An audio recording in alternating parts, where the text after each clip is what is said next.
Long overdue, but we are finally back because I am back, which means we're both back and we have some movie news, and we have a lot of movie news to give to you today. It's going to be fun. And of course, we go back 10 years, 20 years, and 30 years in Throwback Thursday. All on Silver Screen News. Hey everyone, this is Tommy Wiseau. Be cool. Hey, be cool. Be cool. The man has said it. The man has said it. Be cool. We are back, baby, with Silver Screen News. I'm Nico Luro. He's the one, AJ Anthony Jordan. I'm going to take your words for you. We are here to deliver you all the latest news that is hot off the press, deliver it to you in a kind of sports punditry way so we can give you our opinions so you can make more informed opinions of your own, and also feel free to disagree with us. Timestamps for the relevant news stories will be down in the description below. If you have not yet subscribed to the channel, well, you need to go ahead and you need to do that. You need to tickle the notification bell, and you definitely need to like the video if you're someone who likes movie news and movie conversation and that sort of thing. This is the place for you. But without further ado, we got a big show, so let's get right into it with the section we simply call Hot Off the Press.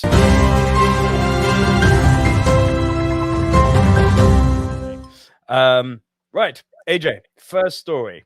Do you remember a while back we talked about the Taylor Swift Eras Tour movie? We did. And the Swifties, we got it right. The Swifties. The Swifties, we got it right. And I admittedly said I've probably never heard of a Taylor Swift song. And I'm not even throwing shade, just something that's eluded me. Well, AJ, it seems to have started a slight chain reaction because, if you can believe it, there's more. Here's the full story. Beyonce releases trailer for Renaissance concert film. AJ, here is the trailer. Renaissance World Tour to the big screen. The superstar singer debuted a trailer for a film about the tour on Sunday night during her last tour stop in Kansas City, Missouri. She also shared the trailer on Instagram with the caption, "Be careful what you ask for, because I just might comply." Welcome to Mother's Mind. Production values The film will insane. hit theaters on December 1st in the United States, Canada, and Mexico. Additional global cities will be announced at a later date. The official description of the film reads in part, "Renaissance, a film by Beyonce, accentuates the journey of Renaissance World Tour, from its inception to the opening in Stockholm, Sweden, to the finale in Kansas City, Missouri. It is about Beyonce's intention, hard work, involvement in every aspect of the production, her creative mind, and purpose to create her legacy and master her craft." Received with extraordinary acclaim by international and U.S. media alike, Beyonce's outstanding performance during Renaissance World Tour created a sanctuary for freedom, acceptance, and shared joy. The goal for this tour was to create a place where everyone is free and no one is judged. So far, the Renaissance World Tour has grossed $461.3 million, according to Billboard, becoming the highest-grossing tour of all time in the Box Score archives. Wow. For The Hollywood Reporter News, I'm Tiffany Taylor. Whew. So Beyonce on Sunday night released the trailer for the concert doc about her Renaissance World Tour, the singer's highest grossing tour to date. She debuted the trailer during her tour's last stop in Kansas City, Missouri. Beyonce's Parkwood Entertainment and AMC Entertainment made the announcement Sunday night that the film will hit theaters December 1st in the United States, Canada, and Mexico. Additional global cities will be announced at a later date. The article from The Hollywood Reporter then goes on to continue basically saying what we just heard in that short video. The last part of this is interesting, though. The news of the concert film comes after Taylor Swift has also set the Eras Tour doc with AMC. In addition to North America, it was revealed the Eras film will also hit cinemas in more than 100 countries, tied to its October 13th domestic launch. Early North American box office tracking data for the Eras Tour suggests the movie will open to a massive 75 million, with some more bullish analysts believing the opening weekend numbers could cross 100 million, with an upper ceiling of $125 million. So these are some impressive numbers. But AJ, the question that I have for you, I'm such a schmuck for doing this, but let's have some fun. The question that I have for you, is Beyonce's Renaissance Tour going to sell more than Taylor Swift's Eras Tour? Now, I'm going to warn you something now. Be very, very careful how you talk about Queen Bee. And I was going to warn you before you ask the question. She is not one to be played with. And on top of everything else, the beehive is not something to be played with. If you don't believe me, ask Kid Rock. Okay? It is not a joke. It is a fact. I do believe it's a clash of queens that's going to happen here. And I believe both sides are going to go to town to prove that they have the leading person in the industry. I was thinking about it along the way. Like they say how it's off of the steam of Taylor's tour. Bieber's had one Direction have had a film. Michael Jackson had This Is It, it's not new. But it's interesting that this is something that they've realized. I'm not saying it's not off the back of it, because I reckon AMC saw what people are going crazy for and were like, "Oh, Beyonce's on tour. Hey, Miss Carter, would you mind signing on and just letting us pay for that?" Like, it makes good sense, and it's not the cinema I follow, and it's not because it's Taylor, it's not because it's Beyonce. I respect both of them as artists. I just don't go to the cinema to see a concert. That's just my personal thing. But I agree. You said, I'm with you. In the trailer, the production value of a Beyonce set is absolutely insane. And with that, I would be intrigued, but I don't know if it's still cinema worthy to me, just because it's not what I picture myself going for in a cinema. But there are going to be some numbers to be followed both of these shows. Who's going to be bigger? I don't know, and I dare not attack the Beehive or the Swifties. I am not that stupid. I am not that stupid. But there's going to be big numbers. That I can quote. Yeah, I'll actually build on that a bit and say that, look, the one thing that really impressed me with Taylor Swift's Eras Tour trailer was how good the production looked as well. I'd say, and I'm more of a Beyonce guy than a Taylor guy, but I'd say from what I saw from the trailers, Taylor Swift's production easily rivaled Beyonce's. The thing is, this is the interesting thing. What's clear here is, no pun intended, it doesn't matter who has the bigger concert opening. Both of these movies are going to have a bigger weekend opening than Black Adam. That's just a fact. That's a fact. Anything that DC has released, if I'm honest. Yeah. I think it's a very smart move by the cinemas, who are obviously scrambling after COVID, who are having now more trouble with the writers and actors strikes of when are the next big movies coming, all the studios announcing delays. These are very smart bets for the studio, for the cinemas to align themselves with these artists and just release their documentaries in their screens. It's essentially printing money. It's dumb money. Review for that now if you want to see it on our channel. It's a very good movie. Check it out. But yeah, I think this is a smart move from everyone. And listen, if people get their bums in seats for this movie, I'm hoping what that creates is people remember that, oh yeah, being in the cinema is a fun experience, and they come back and see more movies and the cinemas get going, and we don't just need Barbenheimer to do well, and it can be many movies that do well. Here's hoping. But what I want to hear is, I want to hear from you guys. Are you guys excited for this Renaissance tour? And yeah, are you more of a Beehiver or a Swiftie? Leave your thoughts and your comments down in the section below, and subscribe to the video if you have not done so already. And up next, AJ, our second story this week. We got this has been a good year in movies. This has been a good year for movies so far. I know I've got to the cinema more than you have. Yeah, it happens. There's a lot of good movies on the horizon still before the year is out. One of them, notably, is a little movie called Napoleon. Well, of course, yes, we spoke about this before. Yes. We have. I think now that June 2 has been officially delayed, I think the two movies I'm most looking forward to for the remainder of the year are Killers of the Flower Moon and Napoleon. Like, those two can really bring it. And much like the marketing campaign for Killers of the Flower Moon is now hyping up by everyone saying the greatest performance of DiCaprio's career, period. Whew. Similar noise is being made about Joaquin, AJ. Here is the story, which I am so happy about. Napoleon trailer hypes Joaquin Phoenix's next great performance and teases full-scale battles. A new trailer has been released for Ridley Scott's Napoleon, teasing Joaquin Phoenix's next awards-worthy performance and some big battle sequences. A new trailer for Napoleon teases Ridley's... I don't know why Screen Rant keep doing this, where they repeat. After 2021's House of Gucci, Scott's next feature film sees the director partnering with Apple to chronicle... By the way, fun note, Apple are doing both Napoleon and Killers of the Flower Moon. Apple, be on the lookout for them. Partnering with Apple to chronicle the life, political career, and military conquest of French emperor and dictator Napoleon Bonaparte. Phoenix, after first working with the director in 2000's Gladiator, stars in Napoleon as the titular emperor. Now, ahead of Napoleon's release date, Sony Pictures Entertainment has released a new featurette-style trailer for the film, teasing Phoenix's commanding performance.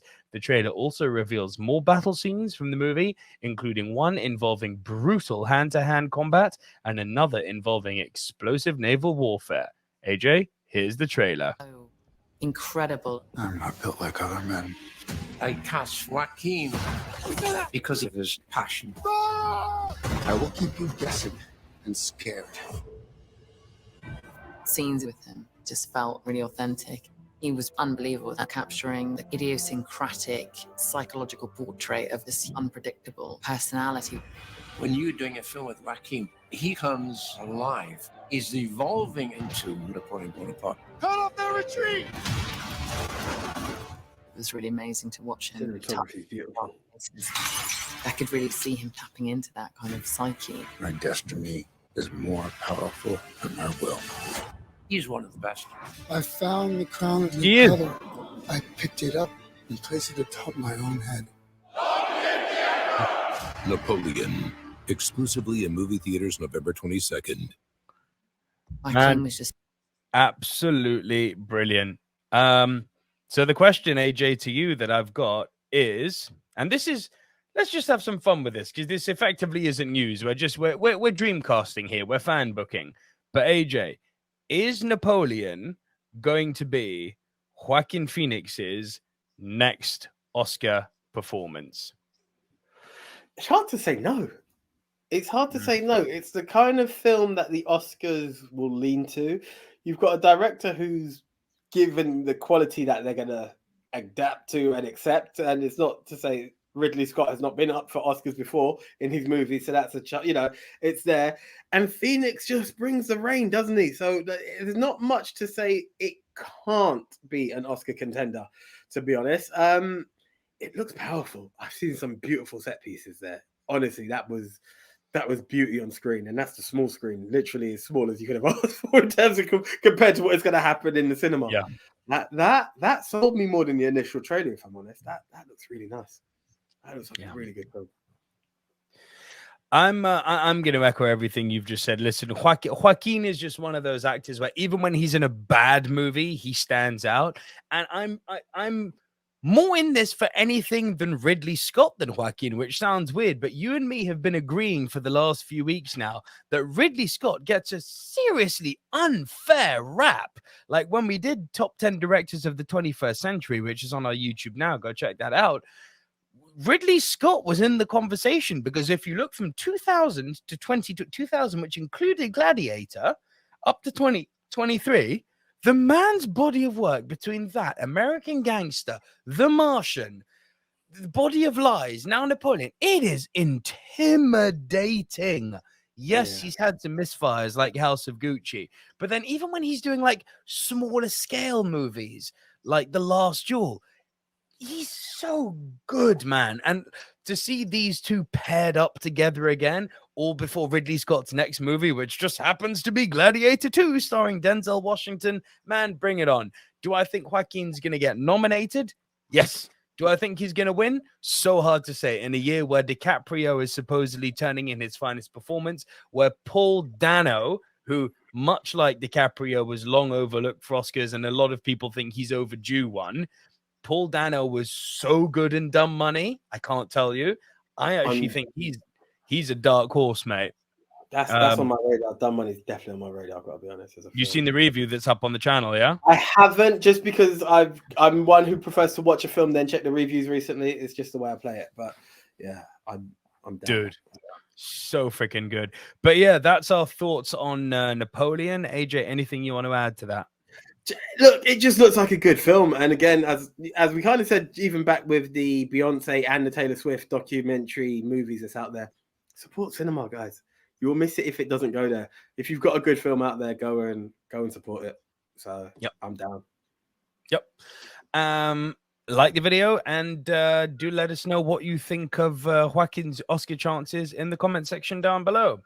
Now, AJ, our next story, movie runtimes. That's something you and me have often discussed because there are two things which I find incredibly stupid in the world of film analysis, film commentary, and film punditry, which is what we do. One of them is fun. One of them is dumb. I mean, they're both dumb, but one of them is at least fun. The fun one is when someone says, what actor would you cast for X role? When you break it down, this has got to be one of the dumbest questions that you can ask someone, because you're naturally going to gravitate towards an actor who you like versus one who you don't like. And you've also got to realize when you get to the pedigree of actor that you usually see in Hollywood, minus a few obvious exceptions, but the general acceptance is that these actors are all good. Like if I said to you, there's a Matt Damon movie or a Christian Bale movie or a DiCaprio movie or a Joaquin Phoenix movie or a Mads Mikkelsen movie or a Barry Keoghan movie or a Dustin Hoffman movie, and it goes on and on and on and on and on. Put them in any role, they're going to be good. Like, I agree. I agree. It's the direction of the film that would throw it off. But I see what you're saying. Like, yeah. And then people are always like, when you pick a certain actor, usually the first counter argument is, oh, they're too big or they're not big enough. And it's like pills and protein, guys. You can go up or down either way. Like the body transformation is just not an argument anymore. But yeah, the other thing is when people, before seeing a movie, decide if it's going to be good based off of its length. Oh, this movie is going to be too long. How can a Lord of the Rings movie be 3 hours? And then people saw the Fellowship of the Ring and were like, oh, give me more. Right? And then people were thinking, oh, The Hobbit's going to be 3 hours. Yay, it's going to be great. Then someone went, wait, that was too long. Equally, Titanic, how can it be 3 hours and be so long? That's not a good thing. Oh, wait, one of the most successful movies of all time. Avengers Endgame is 3 hours? What the hell? Yeah, one of the most successful movies of all time. Run times have zero bearing both on quality. I mean, that's the biggest thing, both on quality and less so on box office. Because what the cinemas have shown, that short movies can absolutely bomb, and long movies, which mathematically shouldn't make as much money, can still be monumental successes. So with all that said, now we come to this weird little story from our friends over at Screen Rant again. And it's regarding the new Marvels movie, the Marvel movie called The Marvels. Because AJ, apparently, here we go. The Marvels runtime breaks the MCU's record, and that's a good thing. Let's see what Screen Rant have to say about this. So, The Marvels has broken an MCU record already with its runtime, and it's probably a good sign. I don't know why they think that. Let's see. The upcoming Captain Marvel sequel will be the latest MCU movie to see various Avengers team up outside of a full Avengers movie. Okay, first of all, Mr. Marvel, not an Avenger. Monica Rambeau, not an Avenger. But carrying on, as Carol Danvers... Sorry? I was going to say the same thing. No one has been inducted as an Avenger just yet, so let's slow down, please. Exactly.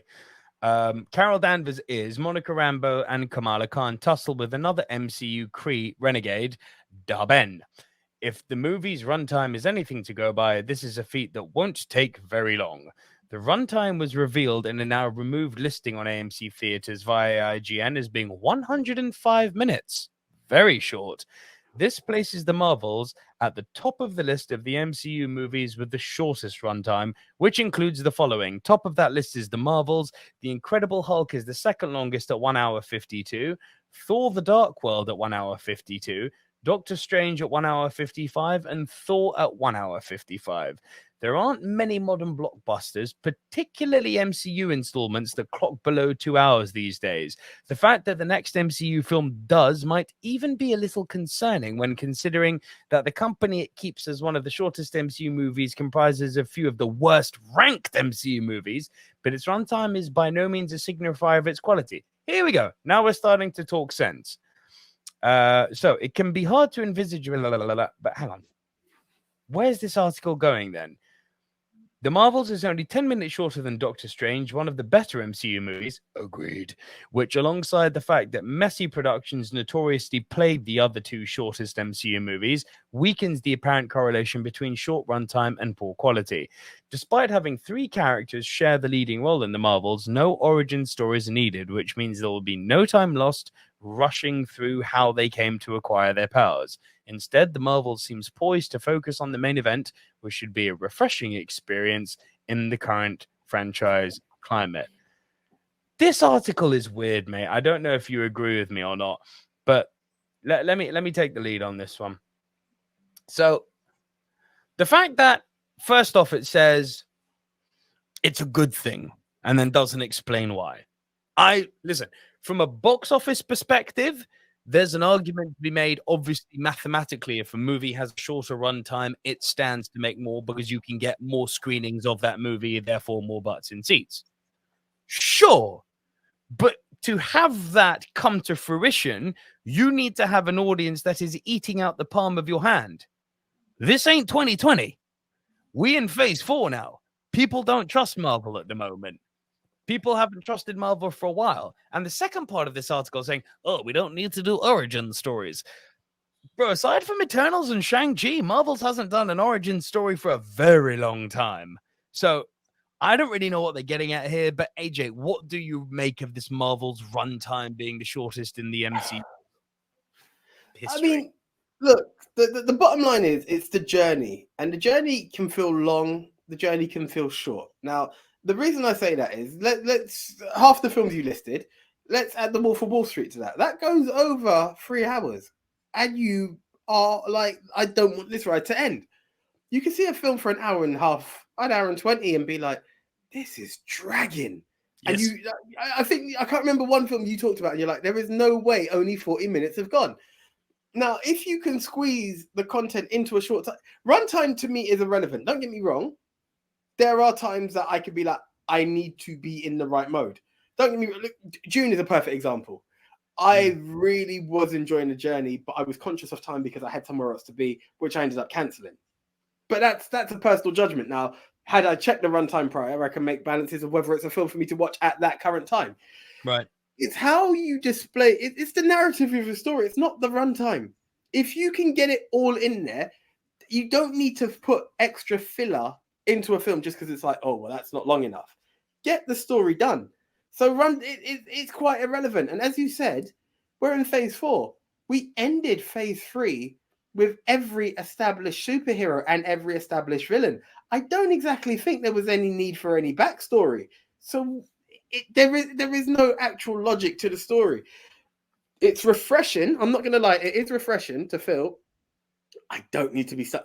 I enjoy cinema experiences, but to know I can get a short and sweet movie doesn't hurt. It is refreshing to hear that. That is my counter to it. I don't need to know that every film is Oppenheimer. Do you know what I mean? It can scare you. It's a brilliant movie, but you feel like Nolan's done it again. There are some directors that just make you feel they've done it again. It's going to be another long one. Get comfortable. Snyder's guilty of it as well. So it's Peter nice. Jackson's guilty of it. Yeah. Steven Spielberg's quite guilty of it. James Cameron 100%. Is guilty of it. Scorsese's guilty of it. Jesus, yeah. Yeah. Basically, all the top directors working today make the best long movies. So. Exactly, but it's because you can captivate a crowd.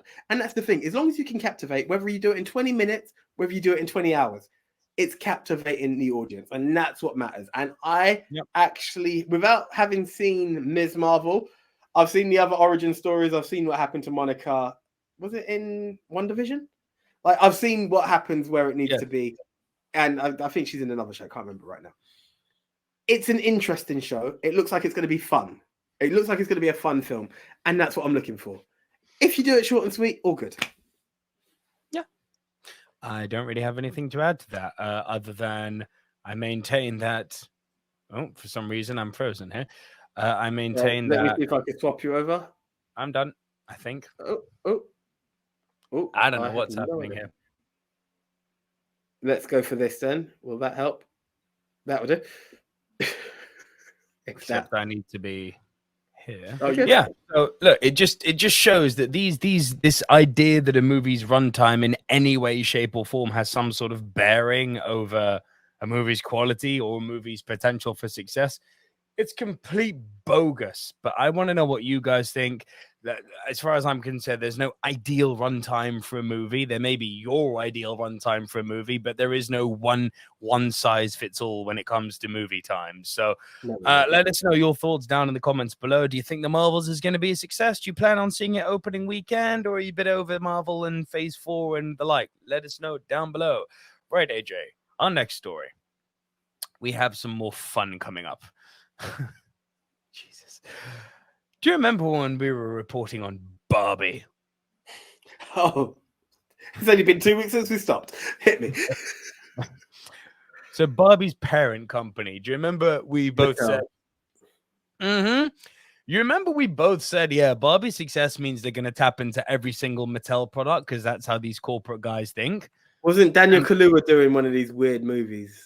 Bro, didn't we realize shortly? It was like a week after we predicted that the news reports came out that they were apparently making a Barney movie, right? That was the one, yeah.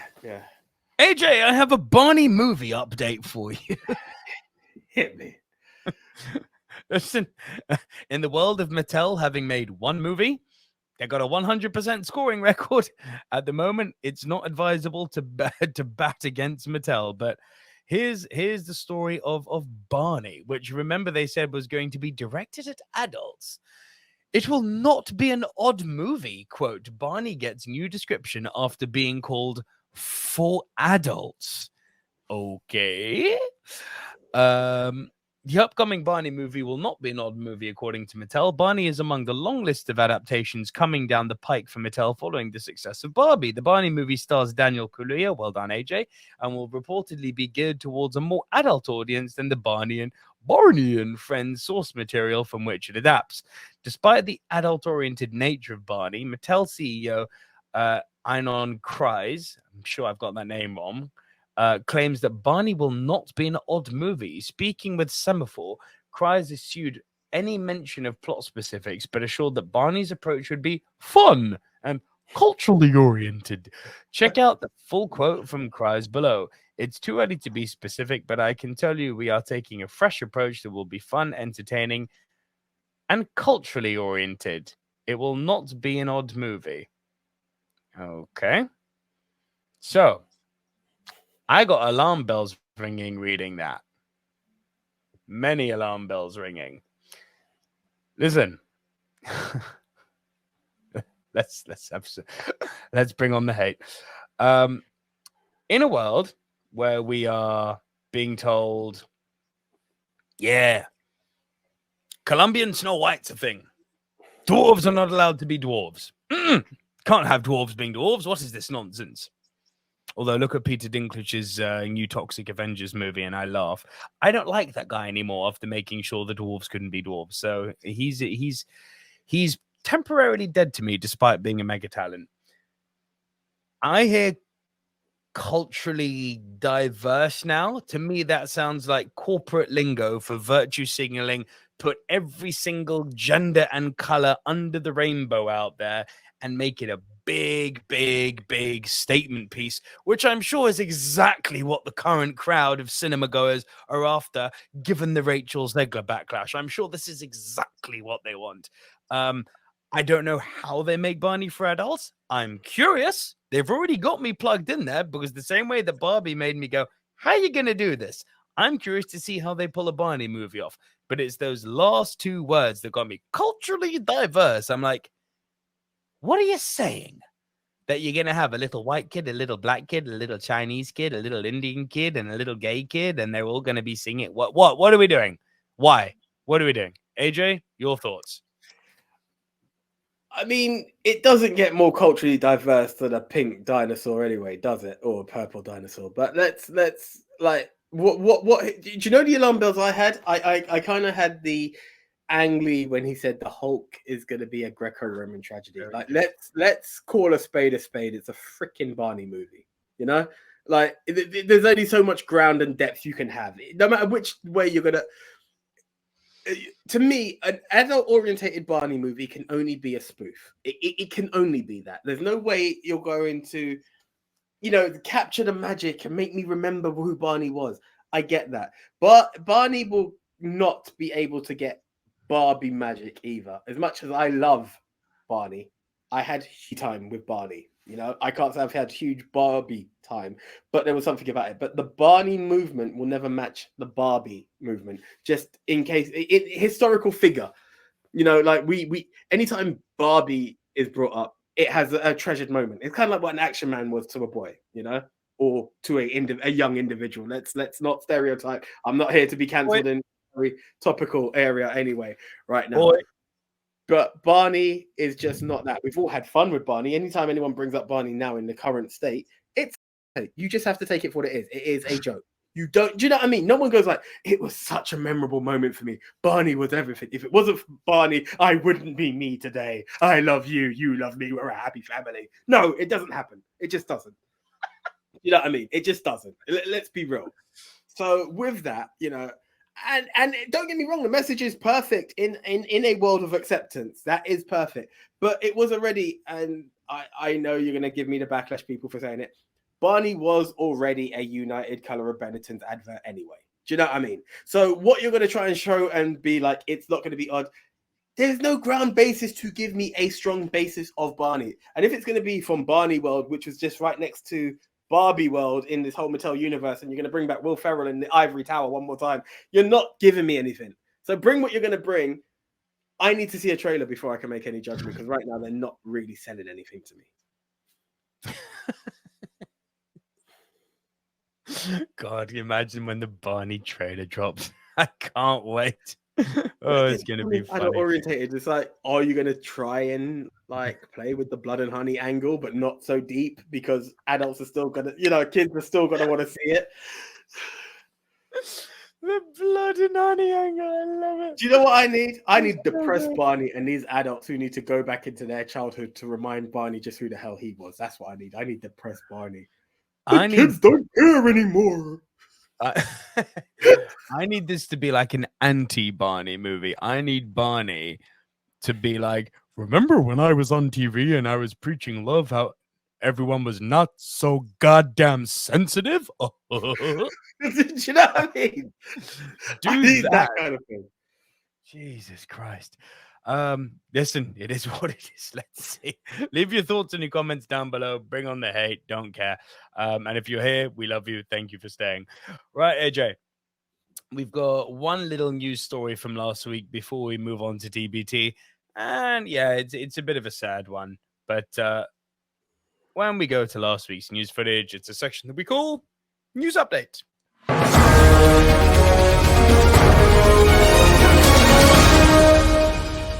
AJ, sad day for movies. You probably know where we're going with this, but let's talk about it. AJ, we've lost another great, sadly. Michael, yes. Yeah, we have to talk about this, of course, don't we? Got this article up from Empire. Michael Gambon, of course, died last week, age 82, when we were not in studio recording. Beloved actor Michael Gambon has passed away at the age of 82. It has been confirmed. Renowned for his performances both on screen and on stage, Gambon died peacefully following an illness. We are devastated to announce the loss of Sir Michael Gambon, reads a statement on behalf of his wife, Lady Gambon, and son Fergus, released via his publicist. Beloved husband and father, Michael died peacefully in hospital with his wife Anne and son Fergus at his bedside following a bout of pneumonia. Michael was 82. We ask that you respect our privacy at this painful time and thank you for your messages of support and love. For an entire generation, Gambon was known for playing Albus Dumbledore in many of the Harry Potter films, taking on the role of the Hogwarts headmaster from 2004's The Prisoner of Azkaban onwards, through subsequent entries The Goblet of Fire, The Order of the Phoenix, The Half-Blood Prince, and The Deathly Hallows Part 1 and Part 2. Prior to that, Gambon appeared in several films through the 70s and 80s and drew particular acclaim for his role as Albert Spicker in 1989's The Cook, The Thief, His Wife, and Her Lover. Throughout his career, Gambon worked with several notable directors, starring in Tim Burton's Sleepy Hollow in 1999, Robert Altman's Gosford Park, Matthew Vaughn's Layer Cake, Wes Anderson's The Life Aquatic with Steve Zissou, and Fantastic Mr. Fox, Robert De Niro's The Good Shepherd, and Tom Hooper's The King's Speech. Recently, he narrated the Coen brothers' Hail Caesar and lent his voice to Paddington and Paddington 2 as the titular bear's Uncle Pastuzo. One of his final film roles was playing theater impresario Bernard Delfont in 2019's Judy Garland biopic, Judy. Gambon was an incredible talent whose work touched multiple generations across cinema, TV, and stage. He will be greatly missed, and our thoughts are with him, his family, friends, and loved ones. Well said, Empire. AJ, your thoughts on the passing of the great Michael Gambon?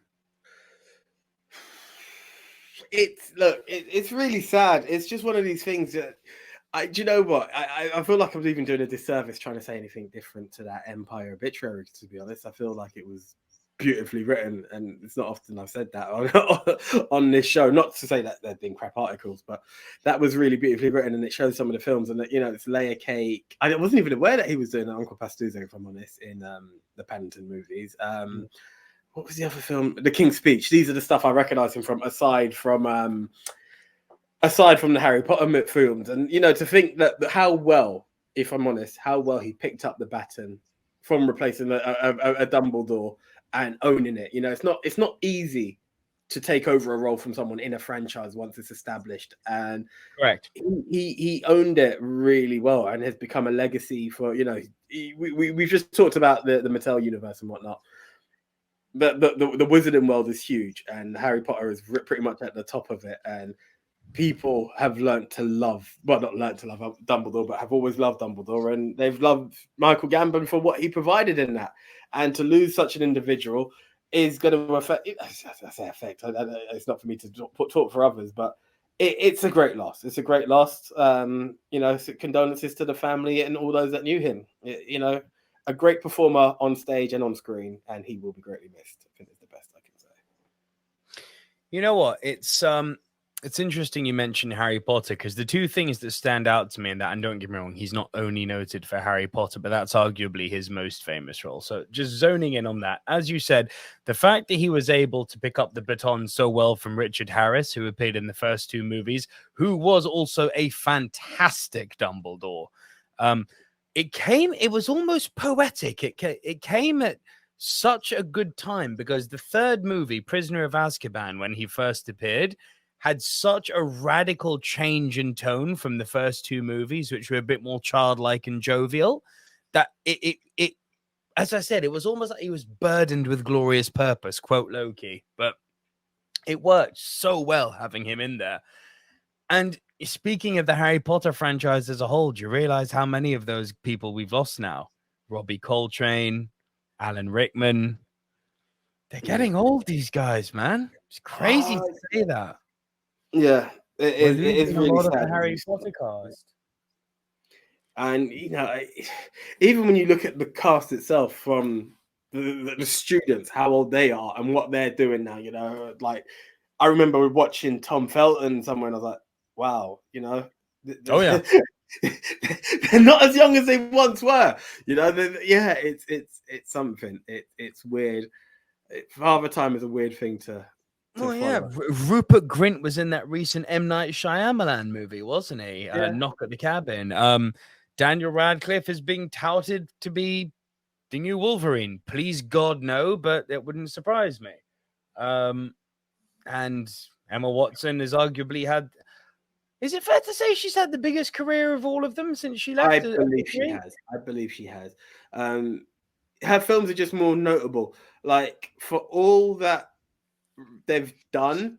Tom, as I said, Tom Felton, I just recognize more than anything from playing The Flash. Daniel Radcliffe, Escape from Pretoria, Escape from Pretoria, a decent Amazon movie. Like, no one is going to do it. She was Belle. Do you know what I mean? She was Belle from Beauty and the Beast, amongst other stuff. Emma Watson's name has been out there more than any other. Yeah. Personally, yeah, for sure. But yeah, it's very sad to lose another great, and sad that he went to an illness, but I'm glad he had his family by his side. Yeah, very sad. R.I.P. to the great Michael Gambon. And AJ, our turn to feel old. Not quite 82 years old, but old. As we go down that long, lonesome, dusty road. Get the hashtags out, AJ. As we go to a section down this boulevard of broken dreams, the TBT Boulevard, in a section that we call Throwback Thursday Movies. Hey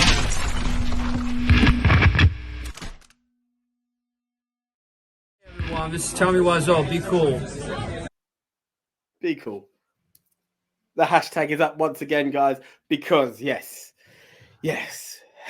we are going back in time to celebrate films from a previous decade. That's the best way I can say it. Which decade? I will not reveal. That's down to Nico. But they are previous decades. And all 3 decades this week. Oh, no, we're going back 10, we're going back 20, and we're going back 30 years. God, it's scary. It is stacked this week. Absolutely stacked. Let's go 10 years first. A movie that I think a lot of people forget, but then when they're reminded, they're like, oh yeah, that was really good. 10 years old, Sandra Bullock, and George Clooney gets a credit, but it's a minor role. But yeah, Sandra Bullock basically in Alfonso Cuarón's Gravity. This is now 10 years old, if you can believe it, AJ. Do you know one thing look, let's just get to the rating on this. This is definitely a thumbs up movie. Mm-hmm. It threw me. I'm not going to pretend I knew of it in 2013. It's been a few years now since I've seen it. But I just remember stumbling across it on Sky. And I was like, oh, what's this? And I was blown away. I was like, this is some impressive work. Yeah. This is a serious bit of art. And it's honestly art. The film is art, the way it is. And as you said, Clooney's in it, but it's Sandra Bullock's film. It is definitely Sandra Bullock's film. Yeah. Absolute beauty. Absolute beauty. You know, to something that can tell you to embrace and admire space.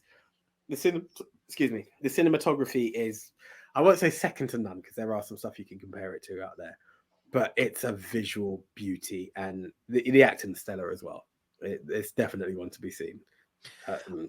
Yeah. I always admire anyone who can hold a screen by themselves and essentially carry a movie on the pedigree of their own acting chops and be able to essentially hold the screen alone, which for most part is what Sandra Bullock does. And the fact that she's in the freaking vastness of space here with not much to act off, you know, like when Tom Hardy did Loke, you know, you had the reflections in the windows. You could do it very art house style, nitty gritty. You could do some helicopter shots, some drone shots of the car moving. She's alone in a room here. Yeah. And she has to carry the movie completely alone. But it's quite the achievement. As you said, it's weird for a sci-fi movie to be this arty, but it's such an incredible achievement. And yeah, I'm every time, it's one of those movies that seems to get better every time. Every time I watch it, I'm more impressed with it. I'll be honest, it's a one-time watch, but it's lasting that I have nothing but appreciation for it. Second movie, 20 years old, AJ.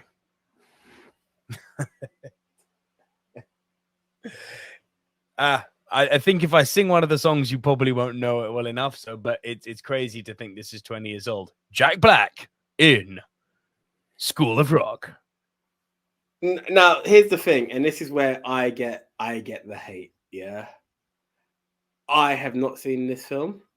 Okay. I had major beef, so I wouldn't have known any of the songs. School of Rock is actually one of the films that as time has progressed, I've come to say I'm open to watching it. I've got a weird relationship with Jack Black. I thought he was kind of cool, kind of cool and funny in Cable Guy. Then he was in certain films, and I was like, he's not as funny as I first thought. Then Shallow Hal remains one of the most hated films on my list. Like, honestly, despise the film. The premise of it disgusts me to the highest degree. I despise Shallow Hal, and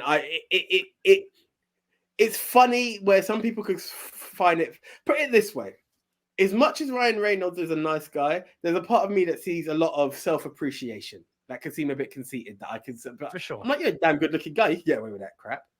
Jack Black sometimes has that with me, and I'm like, you have no right to be that so self-absorbed. Some people might be like, but he's for the people. He just looks too vain, and Shallow Hal further infused that.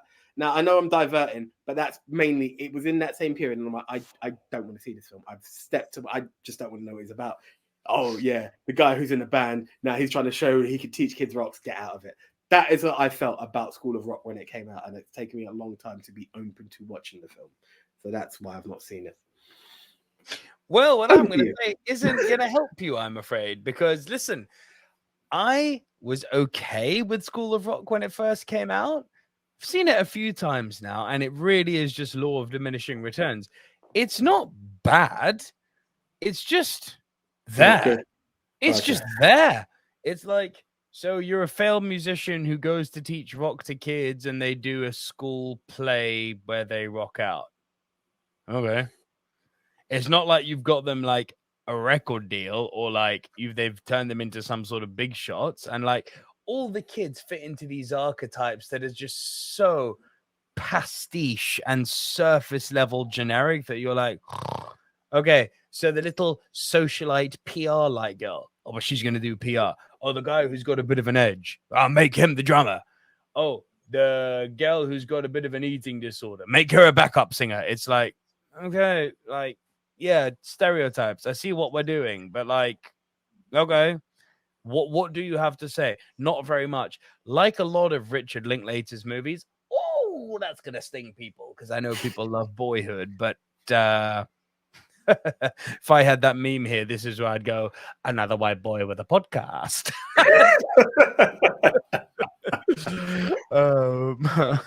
My dog once licked my balls and I made a video of it. It went viral. Do you want to see it? Another white boy with a podcast.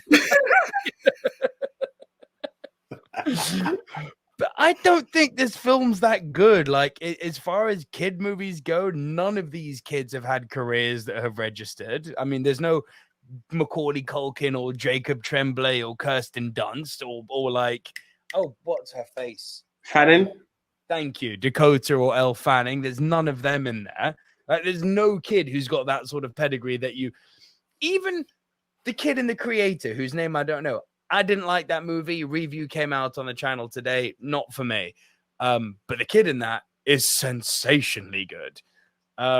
There's no kid who leaves an impression on here. And when you're watching Jack Black act doing rock and roll, it's like, bro, you have a band called Tenacious D. You are literally playing yourself. But did you see what I'm saying about being a bit self-serving? This was the part where I was just like, there's nothing in this that's selling to me. And I mean, that is very hypocritical from a guy who got very excited at Eminem playing Bunny Rabbit, like White Rabbit. Like, I get it. I know I pick my battles. But I was just like... Fair enough. But I like I was just just you own that. No, but I'm not going to be like, yeah, 8 Mile, check it out a couple of weeks ago. And now I'm going to be like, well, Jack Black playing the rocker is not for me. No, I get it. But I just felt the guy was too self-serving between the fact that you believe you can shut down Gwyneth Paltrow in one movie, and then now you're the king of rock in another. I was like, just get off your own. Not even king of rock. He's not even that. He's a second grade school rock teacher. It's like, I just don't know what the movie's trying to achieve. It's like, was there... It's not Cool Runnings. It's not Sister Act 2. You're not proving anything. There's no life lessons in this. Like, it's not what? Sorry? Huh? I didn't hear the first one. I said it's not Cool Runnings and it's not Sister Act 2. Like, you know, ones where you've got... Oh, don't. I did not just do it again, did I? 30 years old, AJ. No freaking way. It's Cool No Runnings. freaking way. No, I mean, two sides. I No way was did I gonna call set that. you up for the feel the rhythm, feel the ride, and you literally just did. Did you look at the image, or did you literally No. just have a? Because honestly, I was looking at the two sides of it. I was thinking of like the failed person who comes back to take a team and make it into something, and that was Cool Runnings. And I was like, Sister Act 2 is the one with like all the musical geniuses. As much as there aren't many people who became huge stars of it. Yes, you've got Lauryn Hill and the guy from City High. Everybody else, you are where you are. Where's Frank? Hey, but you know what I mean? Like those two films meshed together to give me School of Rock and not working. That's kind of, but wow, Jesus. You've got a habit of doing this on Throwback Thursday, where you are either on the day or on the week before. Just call it's them out. weird. You've got this like telepathic or psychic like sense of no guessing idea how. movies. It's weird, mate, and it's freaking me out at this point because it's not like the first or second. This is like the fourth or fifth time you've done this. And I swear, I'm not going out and checking stuff. It just doesn't make sense. That's weird. That's weird. Cool running, so- AJ. Let's go from School of Mediocre to. Have you got anything else 20 years? Or I do, but we can come back to that. Let's All right, get cool, you set me up too well for that. so I know this is going to be a nostalgia thing, but 2 thumbs up from me. I think Cool Runnings is absolute gold. I've actually had the pleasure of interviewing Leon, who was like the main person. Yeah. Darius Barnick. Yeah, but again, the late great. If you were born in our era, John Candy is late great. Yeah. It's not just the late; he is definitely late great. And him playing the what is I can't the shunned. I'm going to work with because I can't think of the other word that begins with a D. But the Shamed. shunned. Yeah. You know, the disgraced cheater from a previous Winter Olympics, and here he is at the '94 Winter Olympics, which also coincidentally had Hugh Jackman. if you look the films, Eddie the Eagle was also at this Winter Olympics. But yeah, Jamaicans way before Usain Bolt, were trying to find a way to make their name in the Olympics, and we couldn't make it in. I say we. You ain't from Jamaica. The Caribbean, we were trying to find a way. They were trying to find a way to qualify into anything, and somehow, out of all things, not anything in your regular Olympics work. So they go for the Winter Olympics, and I mean, there are jokes about black people and swimming. It's going to get even worse. We're going to talk about Caribbean people and the snow. How are you going to tell me one of the hottest islands? Like when people talk about summer destinations, Jamaica's up there. Yeah. What are they going to be doing with a bobsleigh? It doesn't make sense. There is no way that those two things are meant to be a correlation. This story shows it to you, and it's absolutely comedic and touching at the same time. If you were to go back to, I wouldn't even say it's the old. It wasn't the old channel, but I think it was when we were pod only. I remember us recording once, and we really talked about how, as much as it's comedic, you could really redo Cool Runnings a la Fresh Prince, where you've had your comedic side. You could go a really deep and grounded version of what's happened. And that's something that stuck to me because, yes, you can have a laugh, but there are so many messages in what is actually happening in Cool Runnings that you could easily do a very dramatic version of it and still have a golden movie. But they've made it like the way that Disney do, and it was an absolute beauty. I emphasize it. 2 thumbs up. Absolute beauty of a film. I would actually go further than that and say, I think Cool Runnings should be remade in the vein. Excuse me. Thank you. In the vein of a darker, more dramatic, racially fueled narrative. I think Cool Runnings shows the actual discrimination they went through. Yeah. Yep. Don't do it as a comedy. Absolutely not. But remake Cool Runnings as a racially fueled drama. Hell yeah. Cast someone like Michael B. Jordan, Daniel Kaluuya, and all the token black people. You only need 4 of them. We could do it. Anthony Mackie, Daniel Kaluuya, Michael B. Jordan. Anthony Mackie, get him in. Anyway, Usanka. Udiakasta Sanka. I'm only doing this for the purpose of it. Crap Candy Man.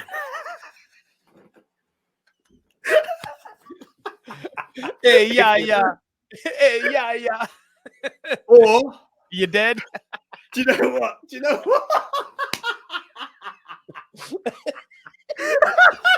Yeah, you're dead. I have actual tears in my eyes.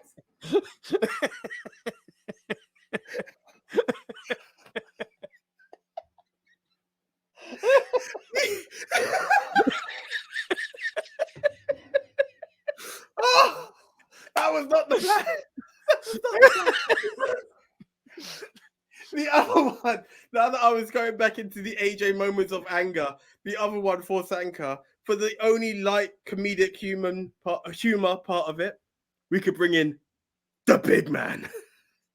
Get Kel with the I thought you were going to bring in The Rock. no, the big man. Let's get the locks back on Kel and let him play Sanka in the movie. Welcome to Jamaica, home of the Bradley team. Can we get your order, please? Where I was going. Hey, Doris, you want to kiss my egg? God, Jesus. And we said, don't redo it as a comedy. And here we are going, hey, yeah, you're dead. Jesus. Oh, Doris. Oh, my God. Oh, this movie it's timeless. It's absolutely timeless. It's the sort of thing I could show to my grandmother, and it's the sort of thing I will show to my daughter. And the message is timeless. It is so well made. It is so tight. It is so relatable, irrespective of what race, gender, creed, anything you are. This movie, top to bottom, effervesces charm. And if there were, it's the ultimate underdog movie. Yeah. It's dude, it's not just one thumbs up, it's not just two thumbs up. AJ, give it to it. It's a goat movie. It just is. It's a freaking goat movie, this one. It is so good. Do you know what? Best live action movie Disney have ever done? Maybe. Here's another thing I'm tempted to quote as well. When you think of it, and I can't say I can list all of them, and I'm not here to crap on Eddie the Eagle and stuff, it has to be one of the best sports movies / Olympic movies out there. Yes, of course. Yeah. Not a question. Yeah. So there was one more movie, AJ, before we wrap up that was 20 years old. There was one more.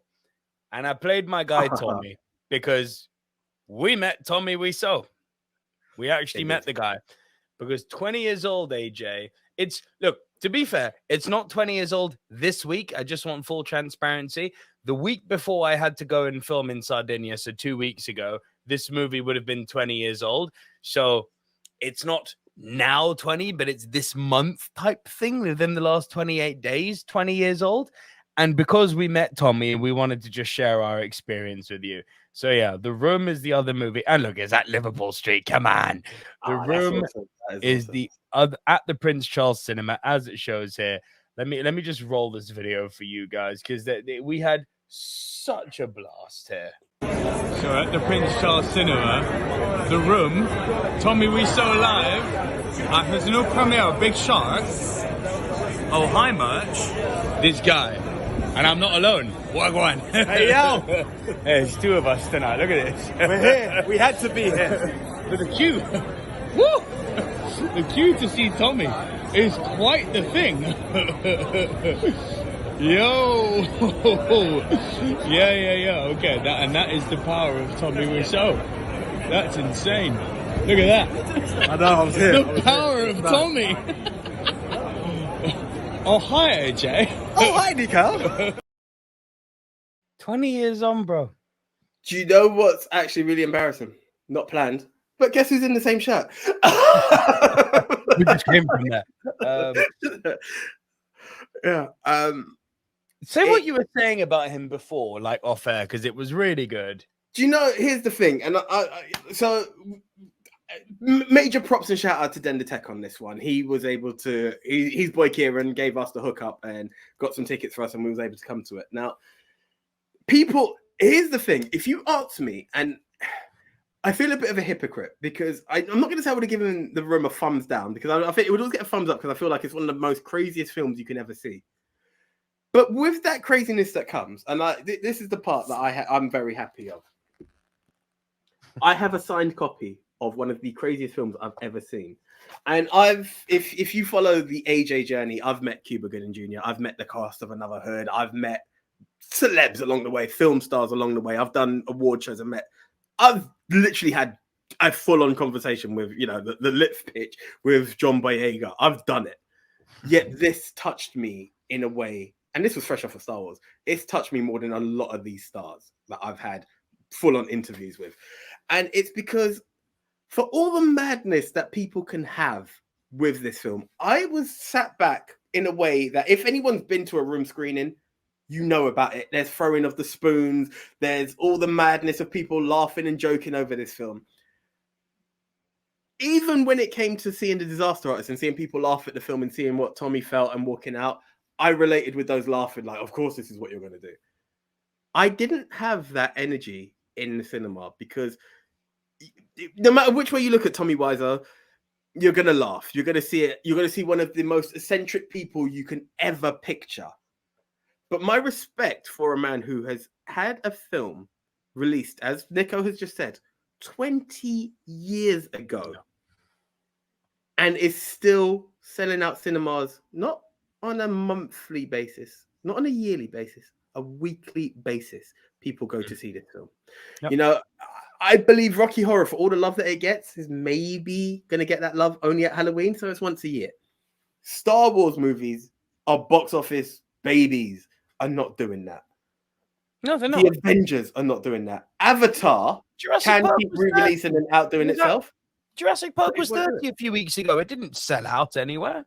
Yeah, Jurassic Park, one of our all-time favorite films. Yeah. And what felt poetic for us to call for a 30-year anniversary as we came back with Throwback Thursday. It just felt justified to be that.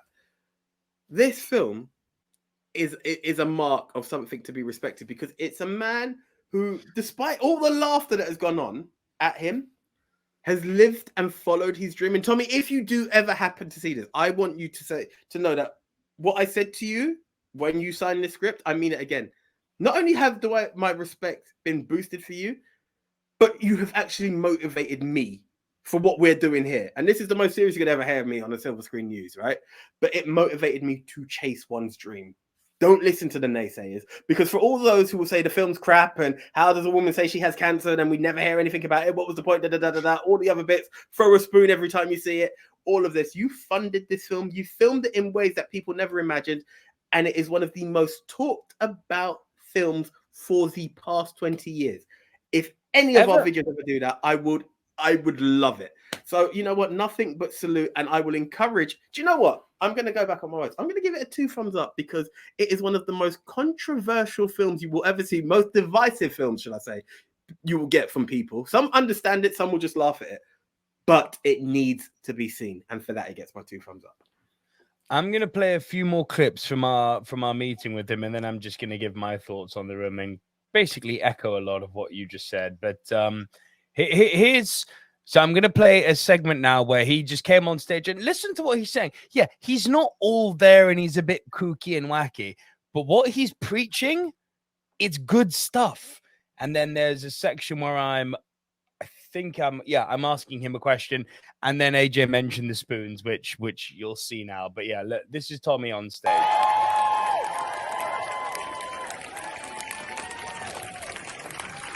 Hey, how you doing? Thank you for coming for the special screening of The Room. I want to say thank you for all your support. Some of those people, I recognize you guys for many years, and like somebody say, some person graduated, now he works, whatever. So hopefully your dream come true. Whatever you did in the past 10 years. But guess what? We go another 10 years or 5 months. So maybe your dream come true. Remember, you decide. I said this before. And thank you for supporting The Room as well with new project, as you know. Okay, go for it. Okay. preaching really, really good stuff, you know, saying like, I hope your dreams come true and you're in control of it. Here's me asking him one of the questions, because there were only 12 people and I managed to get in the queue quick enough. But here's the question. All right, I'm gonna roll now. Go for it. Yeah. Tommy, Just before my question, do you think we could get a "Oh Hi London" for everyone? Absolutely, yeah. And 1 and 2. Hi London! I have a better one. You're turning me London! Alright, next question.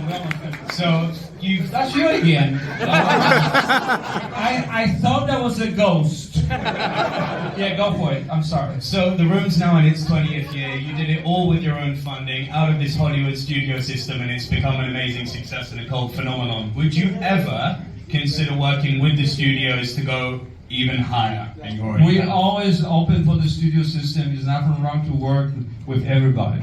As you know, we're universal, meaning that when you're an actor, you never say no. That's the story. Move on, next question. Move on, next question.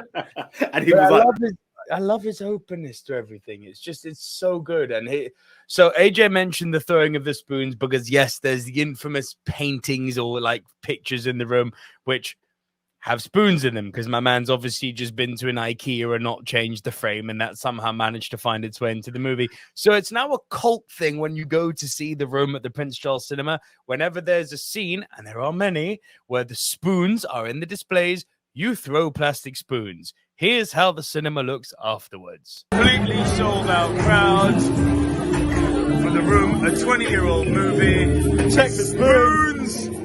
Spoons. AJ, give me some light. Spoons. Follow me. Follow me. Nothing but spoons. So many spoons. Over to the stage. Over to the stage. So many spoons. And one dude who's very into it. Go on, mate. Yes. Jesus. You gotta love Tommy Wiseau, man.